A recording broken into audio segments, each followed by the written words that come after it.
حضرت عبداللہ بن مسعود رضی اللہ عنہ نے بیان کیا کہ ایک صاحب یعنی خود آپ نے کہا، یا رسول اللہ صلی اللہ علیہ وسلم، اللہ کے نزدیک کون سا گناہ سب سے بڑا ہے؟ حضرت صلی اللہ علیہ وسلم نے فرمایا، یہ کہ تم اللہ کا کسی کو شریک ٹھہراؤ جبکہ اس نے تمہیں پیدا کیا ہے۔ پوچھا پھر کون؟ حضرت صلی اللہ علیہ وسلم نے فرمایا، پھر یہ کہ تم اپنے لڑکے کو اس ڈر سے مار ڈالو کہ وہ تمہارے ساتھ کھانا کھائے گا۔ پوچھا پھر کون؟ فرمایا پھر یہ کہ تم اپنے پڑوسی کی بیوی سے زنا کرو۔ پھر اللہ تعالیٰ نے اس کی تصدیق میں یہ آیت نازل کی، اور وہ لوگ جو اللہ کے ساتھ کسی دوسرے معبود کو نہیں پکارتے اور نہ کسی ایسے انسان کی ناحق جان لیتے ہیں جسے اللہ نے حرام کیا ہے، اور نہ زنا کرتے ہیں، اور جو کوئی ایسا کرے گا، آخر آیت تک۔ صحیح بخاری حدیث نمبر 6861۔ حضرت ابو سعید خدری رضی اللہ عنہ سے روایت ہے کہ رسول اللہ صلی اللہ علیہ وسلم نے فرمایا، جب تم اذان سنو تو جو مؤذن کہتا ہے اسی طرح کہو۔ صحیح مسلم حدیث نمبر 848۔ ایرز نے حضرت ابو ہریرہ رضی اللہ عنہ سے روایت کی کہ بلا شبہ نبی صلی اللہ علیہ وسلم نے فرمایا، جب نماز کے لیے اذان دی جاتی ہے تو شیطان گوز مارتا ہوا پیچھے بھاگ جاتا ہے تاکہ اذان نہ سنے، چنانچہ جب اذان پوری کر دی جاتی ہے تو شیطان آ جاتا ہے، حتیٰ کہ نماز کے لیے تکبیر کہی جاتی ہے تو پھر پیٹ پھیر کر بھاگ جاتا ہے، یہاں تک کہ جب تکبیر ختم ہو جاتی ہے تو آ جاتا ہے تاکہ انسان کے دلوں میں وسوسہ ڈالے۔ اسے کہتا ہے، فلاں چیز کو یاد کرو، فلاں چیز کو یاد کرو، وہ چیز جو اسے پہلے یاد نہیں ہوتی، یہاں تک کہ آدمی کی یہ حالت ہو جاتی ہے کہ اس کو پتہ ہی نہیں چلتا اس نے کتنی نماز پڑھی ہے۔ صحیح مسلم حدیث نمبر 859۔ میرے نبی نے پوچھا، اسلام کا سب سے مضبوط عمل کیا ہے؟ صحابہ نے کہا نماز، آپ نے کہا نہیں۔ صحابہ نے کہا جہاد، آپ نے کہا نہیں۔ صحابہ نے کہا روزہ، آپ نے کہا نہیں۔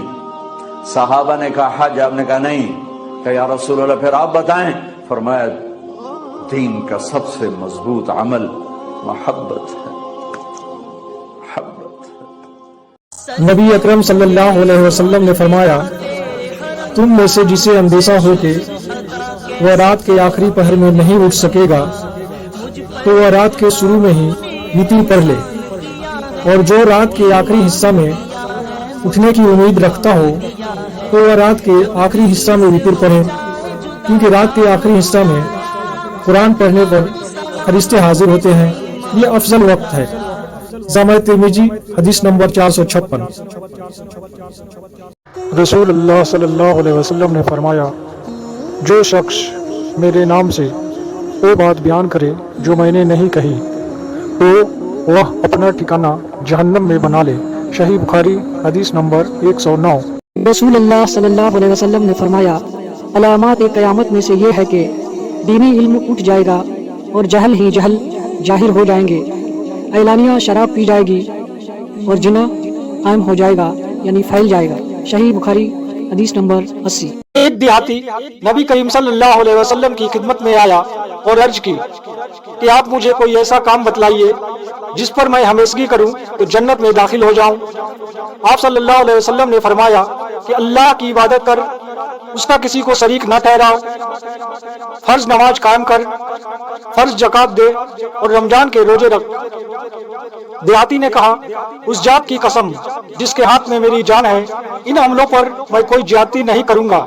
جب وہ پیٹ موڑ کر جانے لگا تو نبی کریم صلی اللہ علیہ وسلم نے فرمایا کہ اگر کوئی ایسے شخص کو دیکھنا چاہے جو جنت والوں میں سے ہو تو اس شخص کو دیکھ لے۔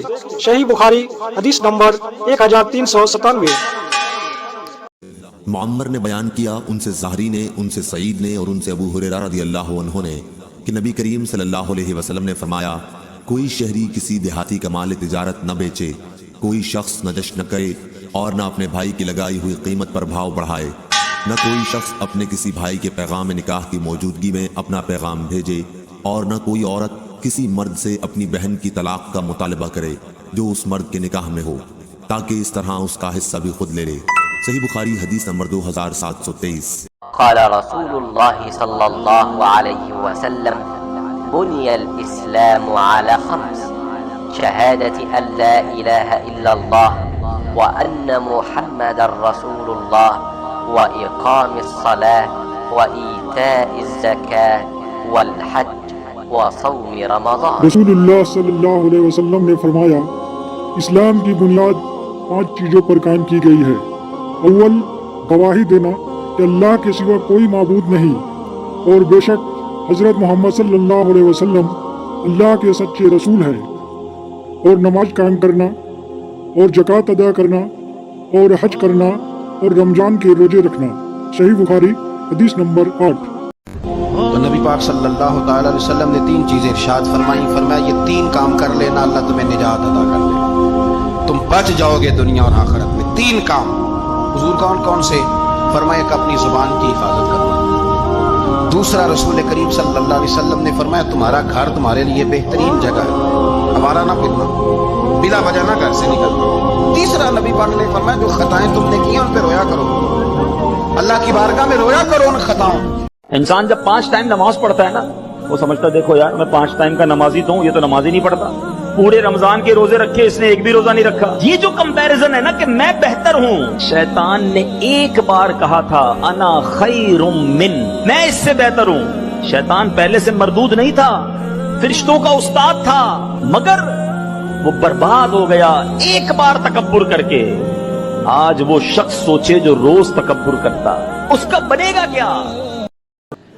اللہ تعالیٰ نے قرآن میں دل کو شیشے سے تشبیہ دی، شیشے سے، اور عرب کی شاعری میں، اردو کی شاعری میں، فارسی کی شاعری میں دل کو شیشے سے تشبیہ دی گئی ہے۔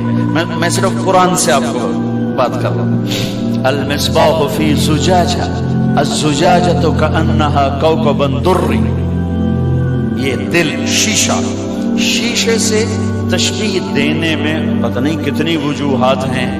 ایک وجہ میرے مضمون سے متعلق، شیشہ ٹوٹے جڑتا نہیں، ہر چیز ٹوٹ جائے جڑ جاتی ہے، شیشہ ٹوٹ جائے نہیں جڑتا، پھر آگ میں ڈالنا پڑے گا۔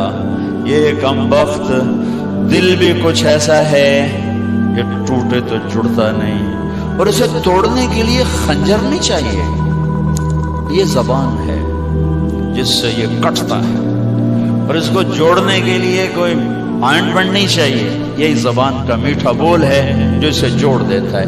ایک بول جوڑ دیتا ہے، ایک ہی توڑ دیتا ہے۔ ساری دنیا کا شہد اکٹھا کروں، زبان کا بول اس سے میٹھا ہے۔ ساری دنیا کے 7 سمندر کی کڑواہٹ اکٹھی کروں تو زبان کی کڑواہٹ اس سے زیادہ ہے۔ یہ 32 دانتوں کے درمیان اور 2 ہونٹوں کے درمیان مرہم بھی ہے اور زہر بھی ہے۔ اس لیے میرے نبی نے فرمایا معاذ تمہیں سارے دین کا خلاصہ بتاؤں؟ کیا جی بتائیں؟ تو آپ نے یوں کیا، یہ زبان۔ ایک روایت معاذ تمہیں دین کی بنیاد بتاؤں، دین کا ستون بتاؤں، دین کی چھت بتاؤں؟ یہ تعبیر میری ہے، الفاظ کچھ اور۔ بنیاد، پلر، چھت، عمارت پوری ہو گئی۔ اور دوسری حدیث خلاصہ بتاؤں؟